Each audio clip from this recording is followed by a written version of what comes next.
प्रिय छात्रों, कैसे हैं आप सभी लोग। आशा करता हूं आप सभी लोगों की तैयारी बहुत अच्छी तरीके से चल रही होगी।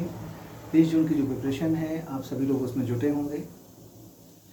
आज मैं आपके सामने उपस्थित हूं एक बार पुनः बात करने के लिए एमपीपीएससी के बारे में। एमपीपीएससी जैसा कि आज है 22 मई।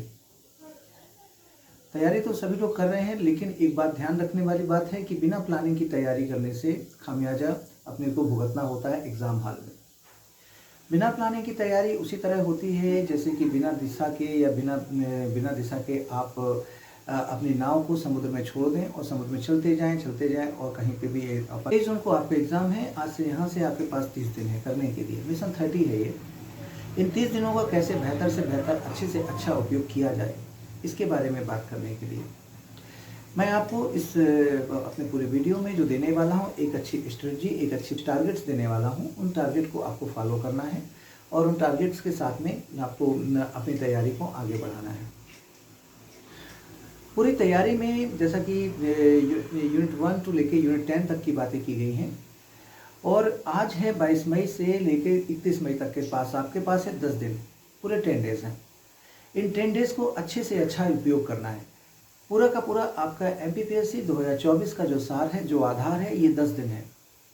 पहले इन 10 दिनों को अपना बनाइए और उसके बाद में फिर अपने अगला स्टेप जो रहेगा 1 जून से लेके 7 जून तक, सेकेंड स्टेप रहेगा 7 जून से 14 जून तक और थर्ड स्टेप रहेगा 14 जून से 20 जून तक, 14 से 20 जून तक।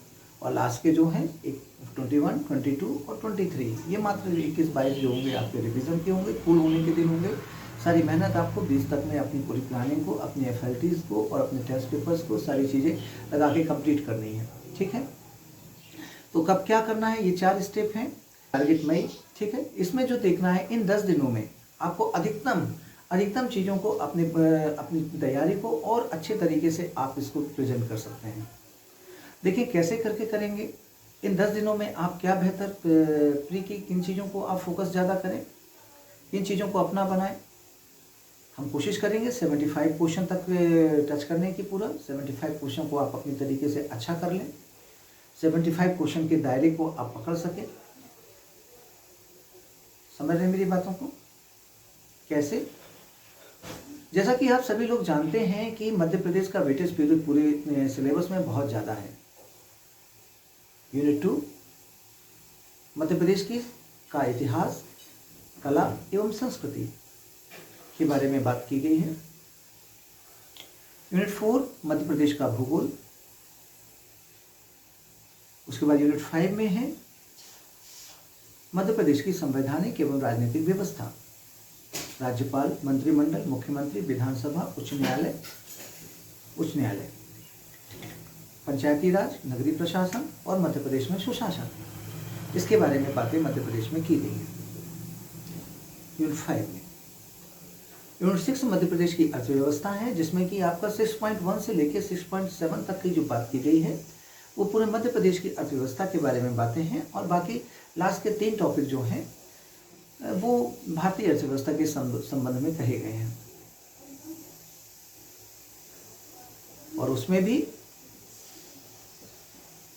मध्य प्रदेश की वाणिज्यिक बैंकों की जो वित्तीय संस्थाएं हैं उनके बारे में बात, वाणिज्यिक बैंकों के बारे में बात और साथ में G20, आसियान और सार्क के बारे में बात, यूनिट 6। उसके बाद में यूनिट 8 में मध्य प्रदेश की समसामयिकी, करंट अफेयर्स को फोकस किया गया है, नेशनल इंटरनेशनल के साथ में। उसके अतिरिक्त यूनिट 10 जो है कि मध्य प्रदेश में जनजातियां। तो आपको जो है अभी ये मैंने बताया आपका मध्य प्रदेश का वेटेज, और ये सब मिलाकर यदि सब मिला दिया जाए तो 45 क्वेश्चन आपके प्लस हों, 45 क्वेश्चन होंगे। यूनिट 2 से 10 क्वेश्चन, यूनिट 4 से 10 क्वेश्चन, यूनिट 5 से 5 क्वेश्चन, यूनिट 6 से 6 क्वेश्चन और यूनिट 8 से आपके 4 क्वेश्चन और साथ में यूनिट 10 से 10 क्वेश्चन, 45 मिनिमम 40 और 45 जाना बहुत ही कोई बहुत बड़ी बात नहीं है, और आते रहे हैं ऐसे क्वेश्चन। तो 45 क्वेश्चन के लिए तैयार रहिए। अपनी तैयारी के जो 6 आवर्स हैं, एक शिफ्ट सुबह 5 बजे से लेकर 11 बजे तक, या शाम को 6 बजे से लेकर 12 बजे तक, एक शिफ्ट पूरी की पूरी मध्य प्रदेश को दीजिए। इन 10 दिनों में मध्य प्रदेश को आपको इन 45 क्वेश्चन को पहले एक शिफ्ट देते हुए कवर करना है। Per day 6 hours Madhya Pradesh, per day 6 hours या 5 आवर्स, जो आपका सूटेबल प्लान हो। एमपी पूरा कंप्लीट करना है। और यदि आप इतना कर लेते हैं तो 45 क्वेश्चन की रेंज आपके पास में होगी। उसके बाद क्या किया जाए? सेकेंड शिफ्ट में अधिकतर लोग जॉब वाले भी हैं, अधिकतर स्टूडेंट्स आप सभी लोग जॉब में से हैं, तो आपके पास 2 शिफ्ट है पढ़ने की, और सैटरडे संडे पूरा फुल होल-डेज है। तो सेकेंड शिफ्ट के लिए अपन कोर सब्जेक्ट कुछ अन्य चीज़ों को फोकस करते हैं। आखिर क्या क्या चीज़ें की जा सकती हैं, टॉपिक नोट करेंगे। सबसे पहले भारत का संविधान फिनिश करेंगे आप। 5 से 6 क्वेश्चन भारत के संविधान से रहेंगे। मतलब इस प्रकार से भी होगा तो यूनिट 5 पूरा हो जाएगा। उसके बाद में एनवायरनमेंट, 4 to 5 क्वेश्चन एनवायरनमेंट के हमेशा से एग्जाम में आते रहे हैं, जो कि यूनिट 7 का पार्ट है। इसमें मैं यूनिट नहीं उठा रहा हूँ, जो करना है टॉपिक दे रहा हूँ आपको। भारत का संविधान, भारत के संविधान के साथ में एनवायरनमेंट के साथ में ये देखा जाए भारत के वैज्ञानिक संस्थान, 1 से 2 क्वेश्चन आना ही आना है। Is that clear? उसके साथ में हेल्थ प्रोग्राम, स्वास्थ्य नीति एवं कार्यक्रम। उसके साथ में पोषण आहार तत्व, कुपोषण, आनुवांशिक रोग, सिकल सेल, कारण प्रभाव निदान। हेल्थ से संबंधित जो यूनिट 7 में बातें कही गई हैं, हेल्थ की चीज़ों को कवर करना है। एनवायरनमेंट, हेल्थ और वैज्ञानिक संस्थान यदि कवर करते हैं तो आपको 8 क्वेश्चन आपके कवर हो जाएंगे। Is that clear? उसके बाद में एक मेजर चीज़ जो आपको उठानी है, जो कवर करना है इन 10 डेज में ही, अपने प्लान पे फोकस रहिएगा। और ये प्लान पे फोकस रहेंगे और इस चीज़ को, आपके विज़न आपको यदि आपको तय है तो आप अपने आप मेहनत आपकी उस विज़न को पूरा करने में लगती चली जाएगी, और आप अपने लक्ष्य के उतने पास पहुंचते चले जाएंगे। जो अगली जो बात है, भारत का भूगोल, यूनिट 3 एक मेजर टॉपिक है, लेकिन 10 डेज के लिए पर्याप्त है। 10 दिनों के लिए भारत का भूगोल बिल्कुल पर्याप्त है। अंडरस्टैंड? और उसके साथ में एक अन्य जो चीज़ें मैं आपको दे रहा हूं करने के लिए, वो है यूनिट 1 के कुछ चुनिंदा टॉपिक्स। पहली चीज़ तो जो नया सिलेबस में जुड़ा हुआ है, नया सिलेबस में जो वेद उपनिषद वाला पोर्शन 1.1, तो ये नया है, लेकिन पहले से ही जुड़ा हुआ है, पहले से ही आप पढ़ते आ रहे हैं, सारी चीज़ें हैं। और भारत की सांस्कृतिक विरासत भी ऐसा कुछ नया नहीं है, सब आप जानते हैं, लेकिन उसको एक विषय, एक सब्जेक्ट, टॉपिक के रूप में एक इंक्लूड किया गया है। जाहिर सी बात है, इसको इंक्लूड इसलिए किया गया क्योंकि इसका वेटेज बढ़ाना है। तो जो नया 1.1, 1.3, उसके अलावा भारत में सामाजिक धार्मिक सुधार आंदोलन अच्छे से तैयार करिए। सामाजिक धार्मिक सुधार आंदोलन, ये यूनिट 1 में ये चीज़ें ये रहेंगी आपका।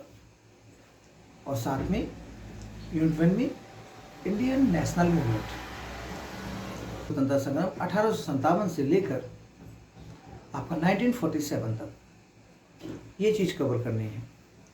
अभी मैं आपसे एंशिएंट और मेडिवल के बारे में बिल्कुल बात नहीं कर रहा हूँ, न ही लास्ट यूनिट राष्ट्रीय एकीकरण पुनर्गठन के बारे में बात कर रहा हूँ। अभी केवल जो बात है भारतीय संकल्पना, प्राचीन संकल्पनाएं जो हैं 1.1 की पूरी चीज़ें, 1.3 भारत की सांस्कृतिक विरासत के बारे में है, और उसके अतिरिक्त जो है सामाजिक धार्मिक सुधार आंदोलन, और उसके साथ में है हमारा भारतीय स्वतंत्रता संग्राम, मॉडर्न हिस्ट्री का वह पोर्शन जो कि स्वतंत्रता संग्राम से संबंधित है, उसको आप करके देखिए।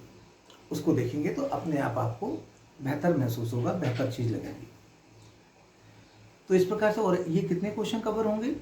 मिनिमम 6 to 7 क्वेश्चन ये कवर हो जाएंगे। 7 क्वेश्चन यहाँ पर, 10 क्वेश्चन भारत का भूगोल पे, 5 क्वेश्चन आपका भारत का संविधान में, और उसके बाद में यूनिट 7 से हमने उठाया कुछ टॉपिक जो कि लगभग 7 क्वेश्चन कवर करेंगे। और साथ में यदि आप कर सके, इसके साथ कंटिन्यू ले जा सकें, तो 1 घंटे का जो डेली का जो टाइम रहेगा, आप एमपी की करंट अफेयर्स कवर करेंगे ही, but MP current affairs cover करेंगे, लेकिन जो है मुख्य रूप से एमपी करंट अफेयर्स के बाद में राष्ट्रीय और अंतर्राष्ट्रीय करंट अफेयर्स को भी 1 घंटे को फोकस टाइम दीजिए। कोई 1 घंटे निश्चित कर लीजिए करंट अफेयर्स के लिए, 1 घंटे बिल्कुल निश्चित कर ही लीजिए। 1 घंटे या 1.5 घंटे, 90 मिनट का टाइम, या 2 घंटे दी आपको और ज़्यादा समय की ज़रूरत है, तो समय ये नहीं कि कभी किसी दिन सुबह पढ़ रहे हैं, किसी दिन शाम को पढ़ रहे हैं, किसी दिन करंट अफेयर रात में। कोई एक समय ऐसा डिसाइड करिए, चाहे दोपहर का 12 से 2 का हो, या सुबह या रात में सोने से पहले का 10:30 से लेकर 12 तक का टाइम, जो भी सोने के पहले के 1.5 घंटे, ये डिसाइड कर लीजिए, ये आदत में ला लीजिए आपको। ठीक है, इनको करिए, अच्छे से करिए। इस प्रकार से यदि आप चलेंगे या इन चीज़ों के यदि आप फोकस कर लेंगे, तो आप 80 क्वेश्चन के आसपास चीज़ें कवर कर चुके होंगे। इन 10 दिनों में, मई के इन 10 दिनों में आपको 80 क्वेश्चन को आपको गेन करना है, 80 क्वेश्चन पाना है, हमको इसको अपना बनाना है। और उसके बाद में फिर एक शानदार एक टेस्ट दीजिए। हालांकि इस बीच में एक्सरसाइज के रूप में मैं क्वेश्चंस सेंड करते रहूँगा आपको, वो आपको डेली करना है। उन क्वेश्चन को इन्हीं चीज़ों में से रहेगा, इन्हीं चीज़ों में से मध्य प्रदेश के डेली मध्य प्रदेश के 50 क्वेश्चन आपको मिलेंगे, या मध्य प्रदेश का डेली एक पेपर लेते जाऊँगा, आप उसको कवर बस करते जाइए, और अन्य जो टॉपिक दिया है उसको भी। और एक ओवरऑल एफएलटी जो होगी आपकी, एक शानदार कॉम्पिटिशन होगा 31 मई की शाम को, 31 मई की शाम को 6 बजे से 8 बजे के बीच में, 6 to 8 एक एफएलटी के लिए तैयार रहिए। मैंने आपको बता दिया क्या क्या चीज़ें आनी हैं। उसके बाद में 1 से लेकर 7 के बीच में, 1 to 7 अगला चरण रहेगा हमारी तैयारी का, जिसमें कि बची हुई जो चीज़ें हैं पूरी 7th यूनिट और पूरी 6th यूनिट कवर, और 1st यूनिट उसको कवर किया जाएगा। और इसके बाद में 7 तारीख के बाद में एक बार पुनः रिवीजन शुरू होगा, और लगातार 7 तारीख से लेकर पहले 14 तारीख तक 3 एफएलटी रहेंगी। 7 तारीख तक, 7 से लेकर 14 तक में 3 एफएलटी रहेगी। उसके बाद 14 से लेकर 20 तक में पुनः एक बार 3 एफएलटी मिलूंगा आपको, 3 से 4 एफएलटी। चीज़ें यहाँ पर एफएलटी वाइज ज़्यादा जाएंगी, और यूनिट वाइज, टॉपिक वाइज मैं अभी फर्स्ट चरण में बस मैं यूनिट वाइज में टेस्ट में आऊँगा, पहले चरण में बस, मतलब मई तक में। साथ में इम्पोर्टेंट जो भी मुझे ऐसे मेरी नज़र में जो कठिन टॉपिक हैं या इम्पोर्टेंट टॉपिक हैं, इसी प्रकार से चर्चा के दौरान मैं आपके सामने कंटिन्यू आपसे बातें करूँगा और रूबरू होऊंगा। आप इसे अच्छी तरीके से, अच्छी प्रकार से इसको अच्छे जज करिए, और अच्छे से आप इसे मेहनत से अपने टारगेट्स को लेकर चलिए। और पहला टारगेट जो मैं आपको दे रहा हूँ, टारगेट मई, मिशन मई में 10 days 10 hours, 10 दिन लगातार मिनिमम 10 hours पढ़ने हैं, सभी को करना है, चाहे सर्विस में हो या ना हो। मिनिमम 10 days आपको समय निकालना है इस एग्ज़ाम की तैयारी के लिए। और 10 days में आपको क्या क्या करना है, all over MP, complete MP, सभी टॉपिक, सभी यूनिट्स। उसके साथ में यूनिट 5 का इंडियन कॉन्स्टिट्यूशन पूरा, उसके साथ में यूनिट 7 से उठाएंगे आप हेल्थ, एनवायरनमेंट वैज्ञानिक संस्थान, अंडरस्टैंड। और उसके साथ में आपको यूनिट 3 पूरा पूरा कंप्लीट कवर करना है, भारत का भूगोल। और उसके साथ में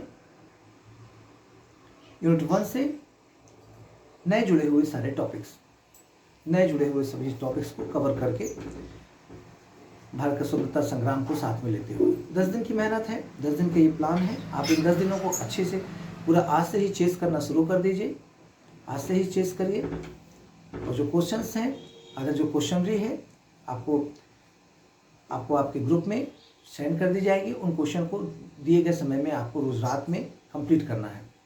जो एक्सरसाइज जो रहेगी उन एक्सरसाइज को कराने के लिए एमपी की एक्सरसाइज एक रखेंगे और साथ में एमपी की एक्सरसाइज के साथ में अन्य एक्सरसाइज जो है वो भी करेंगे, अन्य सब्जेक्ट्स की एक्सरसाइज। तो सबसे पहला टारगेट 10 दिनों का, तो एक जो अभी भूल जाइए, अभी केवल 31 मई की शाम को 6 बजे आपका एक बड़े एफएलटी का टेस्ट होगा, उसको चेस करिए। मैं भी देखना चाहता हूँ किस कैंडिडेट में, किस कॉम्पिटिटर में या किस कैंडिडेट में कितना दम है, किसकी तैयारी में कितनी शार्पनेस है, और किसके हौसले कितने बुलंद हैं, और किसमें अपने पद को पाने की चाह या ललक कितनी ज़्यादा है। मैं भी तो देखूं कौन उसके ज़्यादा करीब पहुंच रहा है और कौन कितनी मेहनत कर रहा है। ये चैलेंज है आपकी मेहनत के लिए, और ये चैलेंज है आपके उन सपनों और आपके उन सपनों को पाने के हौसले और उसके जुनून का। इस चैलेंज को स्वीकार कीजिए, यदि हिम्मत है तो स्वीकार कीजिए, और 31 की शाम 6 बजे के टेस्ट के लिए तैयार रहिए। मिशन मई, 10 days 10 hours। Okay, all the best, all of you. लग जाइए, ऑल द बेस्ट। जय हिंद।